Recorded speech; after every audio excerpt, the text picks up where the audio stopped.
Hello, fellow travelers, and welcome to the Traversing the Stars podcast. Today's special guest is Michael Barnett. You know him as the composer for Clifford the Big Red Dog. He is now the composer for Action Pack, now available on Netflix. Now, join me as we go traversing the stars. Hello, Mr. Barnett, and welcome to the Traversing the Stars podcast. I'm very much looking forward to talking with you. Thank you. I'm very much looking forward to talking with you too. So I always start off asking a question about inspiration. So when you decided to become a composer, do you remember what first inspired that idea? I think it was a long, slow burn of just really enjoying and noticing that I enjoyed the music when walking out of a movie theater. And I would be humming the melody and it would just get stuck in my head.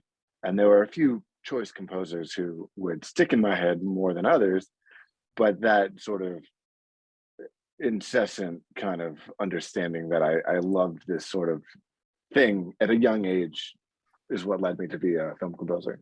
So if you don't mind, which were those composers that really stuck to you and said, these are the ones that got me thinking all day long about this movie? I think everyone has a favorite ones, even they don't know necessarily the names, they definitely know the music. Yeah, I mean, John Williams for me is the number one that got me into it. Quickly, there are so many others. I mean, like Randy Newman, John Powell, Alan Silvestri, Michael Giacchino, younger ones, Ludwig Göransson, just great composers that inspire and make you want to jump out of your seat with excitement. So those are just a few. Yeah, I would say I think some of my favorites going back were always like Danny Elfman and Hans Zimmer. For some reason, those were the two that always had something in their music that was like, just stuck in your mind forever. Absolutely. Those two are amazing. And they're so unique in the way they approach story and sonic palettes. But I think that that's the trick of a lot of composers. They are trying to be as creative as they possibly can be. It's why you get into it, not to be vanilla. So do you think the listeners who, when they watch a movie, know the importance of music while they're watching it? In other words, do they realize how important it is to like sweetening the film? I think for the most part, no. I've heard phrases like, if the music does its job right, you don't even know it's there. Something, yeah, for the most part, that's probably true. But I think there's often occasions where the music becomes a character and the audience does recognize the music.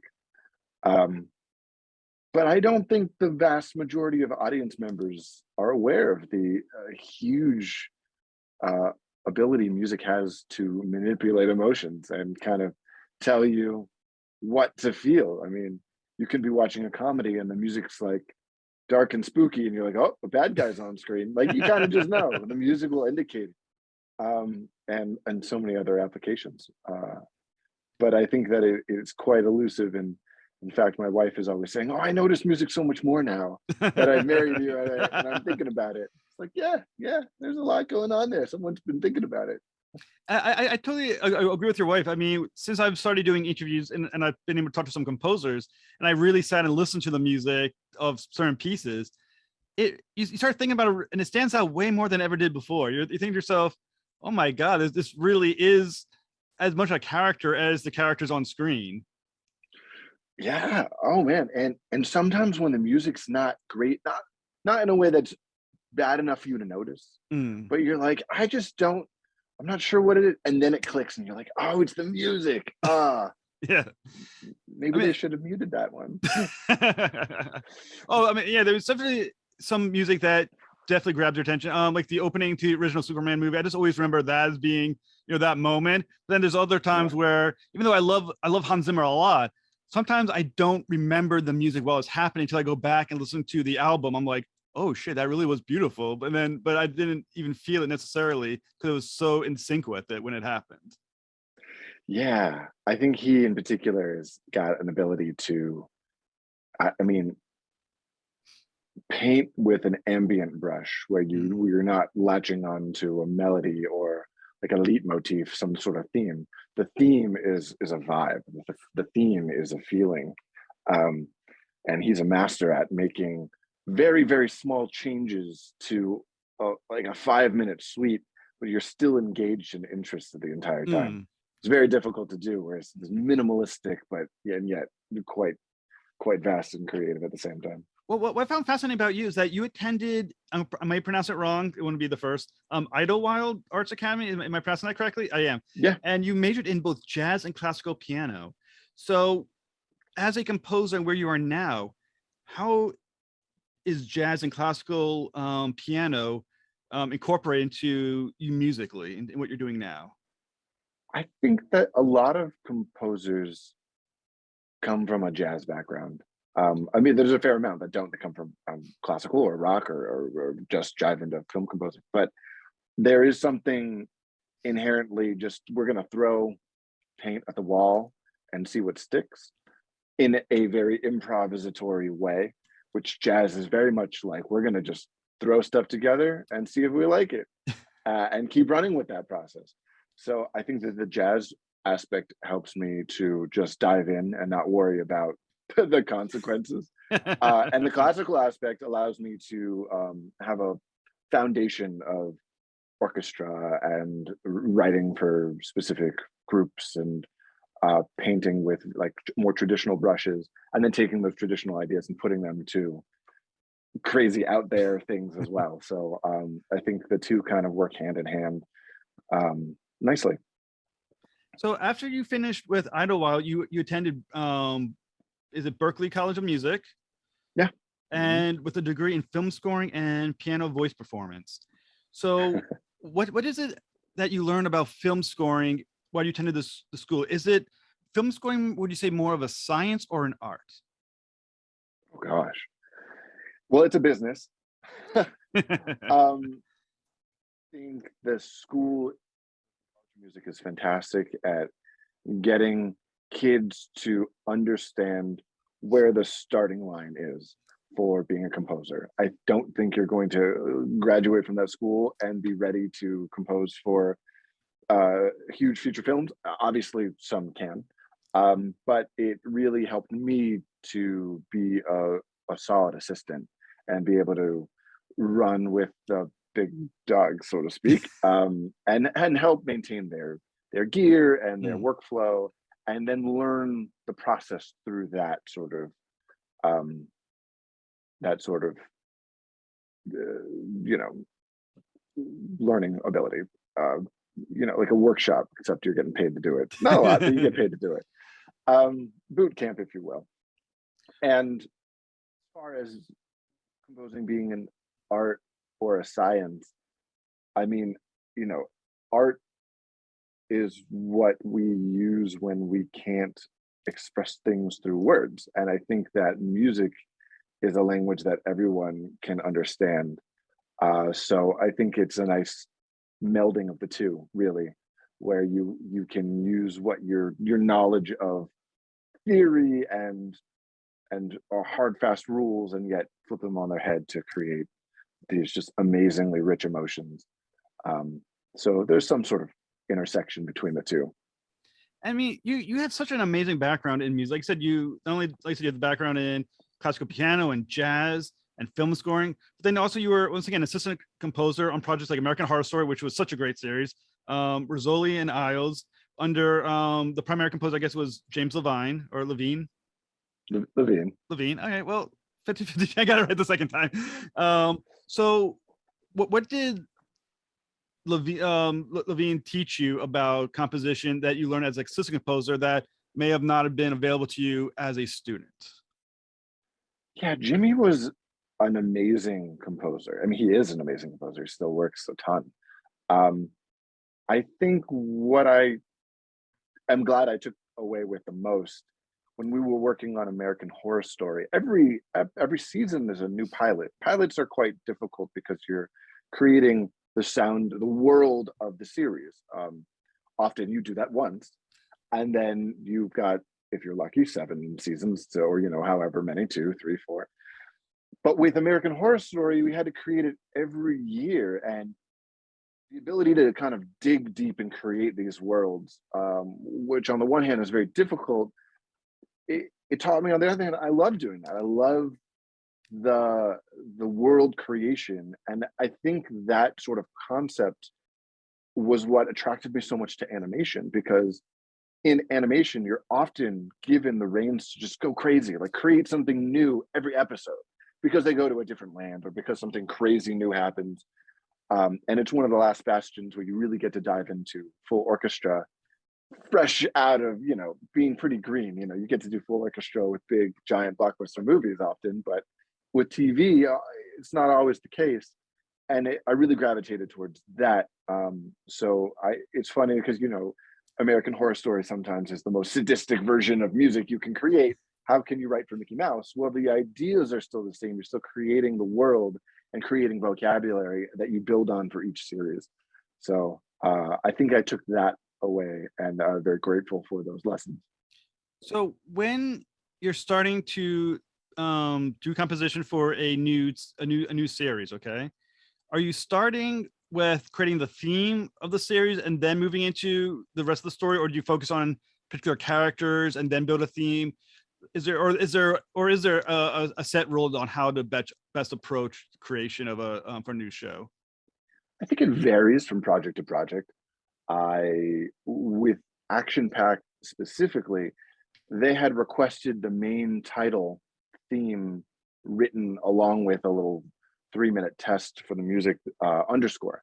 So the idea was to have the main title woven throughout the score, and they wanted to hear what the main title was going to be. So it does help a lot when you have the main title to use as your rallying cry. And in fact, we used the main title for Action Pack all over the place. I tried to channel Michael Giacchino with his Up score, where he uses the same theme over and over and over and over and over, and you never get bored because it's in different ways, and it's big and grand, and it's small and quiet, or it's jazzy, or it's retro, or it's whatever. And that also is something I love to do. It makes you have to you work within these limitations, but you get to be extremely creative vertically with them. Maybe you can't go horizontally, but it makes it really fun, and you create things you never would have created by giving yourselves those limitations.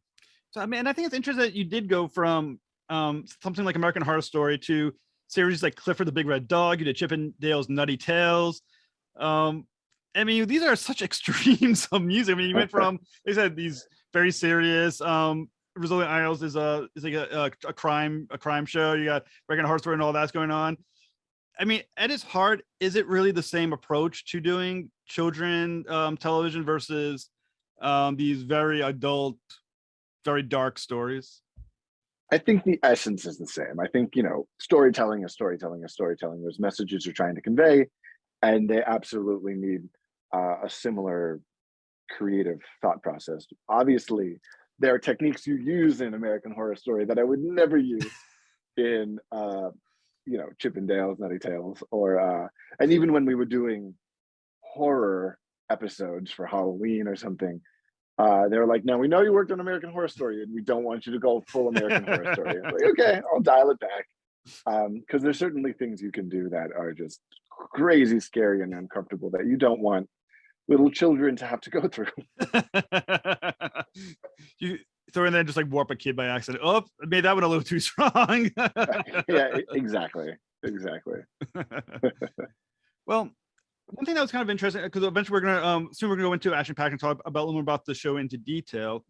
Sure. Is that there are moments in the cartoon that are in many ways a little more for a cartoon, a kid's cartoon, a little more serious. For instance, in the part Fright at the Museum, the character, I believe the name is Waz, accidentally destroys the T-Rex exhibit and is very sad. And then there's another moment where Trina is frozen by the villain.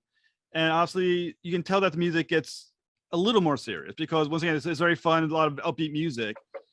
When you're writing a piece like that, how do you just decide, how much to go in to dive into those emotions, or how much kind of have to pull back and go, this is a young kids show. Once again, I can't grow up the poor kids and make them cry. At the same time, you still want to be true to the moment. Yeah, there were a lot of conversations that Chris Hamilton, the showrunner, and I had about how dark we wanted to go and how much stakes were involved. Obviously, you want to show that people feel like there's real weight and gravity towards. You don't just want something that has no dramatic ups and downs. And there's a lot of children's entertainment that doesn't give you that. And the show is literally called Action Pack. I mean, it's got to have action, it's got to have high adventure. But then you can't have the high adventure be exhausting. You have to be able to pull back.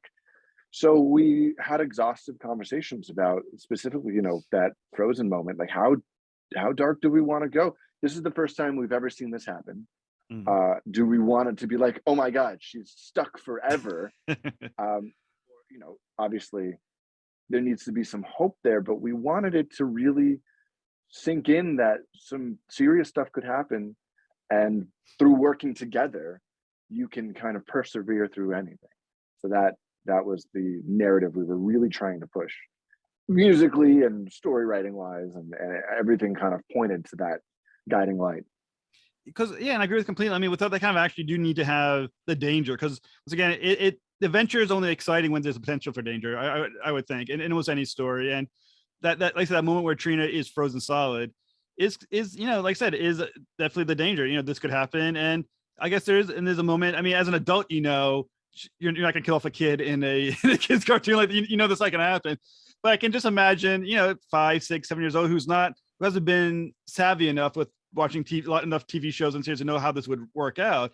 It's got to be a very tough moment. Well, it's a testament to Netflix to let us go in that direction as well. I know a bunch of other studios would pull back from those things because it's just not part of the brand. But Netflix is letting us and Chris tell the story he wants to tell, and the story he wants to tell is something that's got danger. It's something that's really exciting.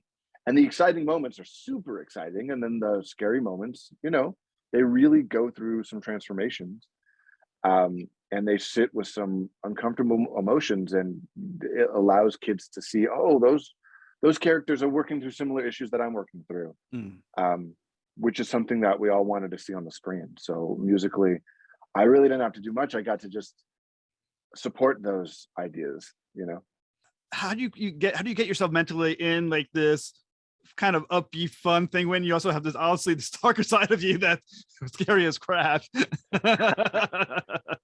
I'm a pretty silly person in general. I think that diving into the fun animation world is relatively natural for me. I think the more twisted sadistic stuff is the harder push, and luckily I haven't had to do it where in the morning I'm working on American Horror Story, and then in the evening I'm working on Action Pack too often. There's obviously been times where I've had to do drastically different projects, and it's a challenge, but you just got to take a few deep breaths and get your mind mentally prepared and dive in.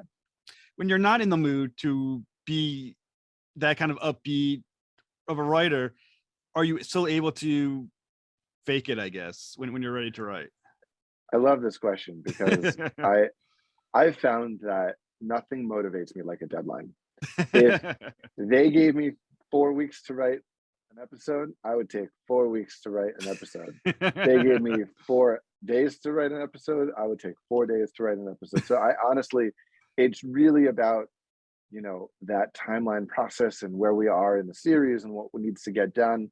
As far as creativity and the joyfulness, it really comes from the story itself. I'm really just enhancing what's already being given to you. And with this show, it wasn't hard to do. It was there was no struggle ever to try and really make it shine brighter through music, because it was such a strong and well crafted narrative. So it was really a joy to work on this show. Don't write down with teachers. So I just had an insight into you as a student. The paper's due in a week. 12 o'clock the night before, you're sitting there typing it all out. I'm going to get it done. I got 20 minutes. I got more than enough time. Absolutely. Yeah. That's the way to do it. You're the most creative you are ever going to be when you've got to get it done. So you don't get hit with like writer's block at all? You're as a writer, and you're just like, shit, today's just isn't happening. Not yet. I'm knock on wood that doesn't happen. I think that what I enjoy the most is working with others, and when you're something to work with, there's always something to inspire you from, and there's always something to take away little bits from a story and find the parts of it that you really love and enhance those and make them shine. Can you tell us a little bit about Action Pack? I know we know it's on Netflix. The first episode I think has already aired. Is it just the first one, I think, or It might be the first two, but first two yes, now?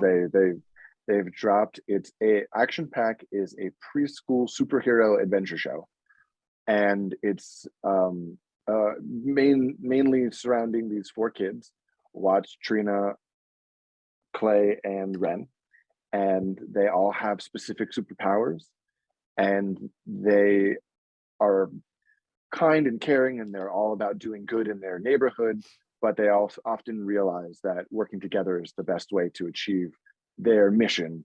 um, and it's a show with a ton of heart and a ton of action, and it's really fun.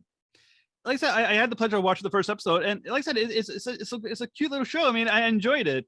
I mean, as an adult, I mean, as much as you can, you know, for a kid for 6 years old. But I mean, it's Sure. interesting, and I kind of thought how difficult it is to write a show like that. I do a little bit of writing on the side, and how different it is to write a show because you have villains, but you also have to give them reasons that are okay for preschool age kids to accept. You know what I'm saying? Like the Co-Snap character isn't necessarily a bad character. He wants everyone to enjoy the snow like he thinks he enjoys snow, and just assumes if he's happy, everyone's happy. And I know a lot of students like that. But like I said, you can't have him be like Mr. Freeze, who's trying to destroy the city to, you know, get revenge on the bank. And I would say it's interesting how they walk that challenge, and it's, you know, and there's definitely some layers to it and lessons and like that, which I think is a very smart way of doing it. I think it was really important across the board to have kids that were really relatable to other kids, right? Mm. Going through similar emotions and similar discoveries. And as the characters grow, as you saw, Cold Snap grows and learns to listen to others. I mean, listening is a big part of growing. But you've got kids in real life that, oh, maybe I should listen, or, you know, that might happen to me as well.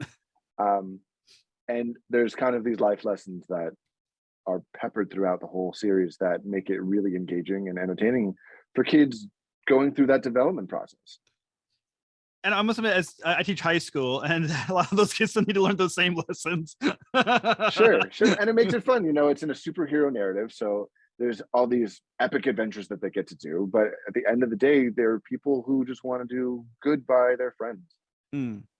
So how did you get involved with Action Pack? Did they come to you? Did you go to them? And what was it about the project that you thought to yourself, this is something I can sink my teeth in. I want to be a part of this?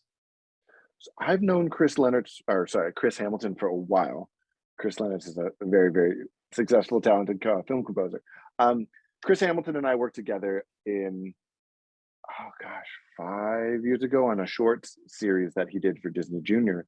And when he was developing the show, he had a lunch with me and was just talking about the show and what he was thinking. And he mentioned that he wanted a show that was synth poppy, like marshmallow superhero show. And I thought, that's never gonna work. And they're in development, so a year will go by, and when they're finally in post-production, they'll have changed their thinking. And a year went by, and I get an email from Chris, hey, we're looking for composers, Netflix is going to do a demo process, are you interested? I was like, yeah. They sent me over the brief. It was synth pop marshmallow-ish kind of score for superheroes, and I was like, oh, okay, so this stuck. So I went and I created a bunch of playlists with some synth pop artists that I just really, really enjoyed, and tried to see how I could connect the synth poppy, fun, upbeat attitude with superhero adventure. Because I really thought that there was a disconnect there. And the more I listened, the more I found some songs that I just absolutely loved. And I was like, well, maybe I can bring in certain elements. Well, how can I do this? And I kind of settled on the idea of using a lot of, so first of all, synths, but also percussion, which, you know, is so much of what synth pop relies on. And then peppering in like epic brass and epic strings and huge horn lines and runs, and using the harmonies that you would hear in Marvel, but in the style of synth pop groove. And that amalgamation created this really unique score that I haven't heard from any preschool show out there. and I'm really proud of it. So, kudos to Chris, who knew what he was doing from the very beginning, because he made a believer out of me, and it's been a really fun adventure to be a part of. And the music is extremely catchy. I mean, it like I said, even as a adult, you listen to it, it's automatically fun. I mean, it's kind of like continuously entertaining, fun, upbeat music. And you think like I said, even as especially the opening theme, I thought to myself, that's gonna be stuck in my head for a little while today, most certainly. And you did. I mean, We go ahead. thank you. Oh, we wanted to have, make it as earwormy as possible, but be able to utilize it in a bunch of different ways. So we wanted it to be super epic and super quiet and super fast and super slow and all the things in between. So it took a while for that main theme to kind of come to the forefront. A lot of ideas kind of made it onto the cutting room floor, so to speak, but I think we got it there. I totally think you did. I mean, like I said, I don't think I've heard a score like that, and like I said, I thought it was so much fun to listen to. Thank you. No Thank problem. you very much. It's one of those weird things where, as like I do when I do interviews like this, I get to listen to stuff I wouldn't normally listen to. I mean, I'm 42 years old. I'm not going to normally watch Action Pack for obvious reasons. It's not made for me. I don't have kids. But having a chance to listen to it, and I really pay attention to the music, like I said, I thought it was catchy as all hell. I thought to myself, if that was an iTunes piece, I probably would pick it up because it's just fun. It's just a fun little piece. Awesome. Thank you. I'm really glad you liked it. It really was good. So one thing I was wondering, you kind of went over this a little bit, but if you go into maybe a little more detail. So what is the steps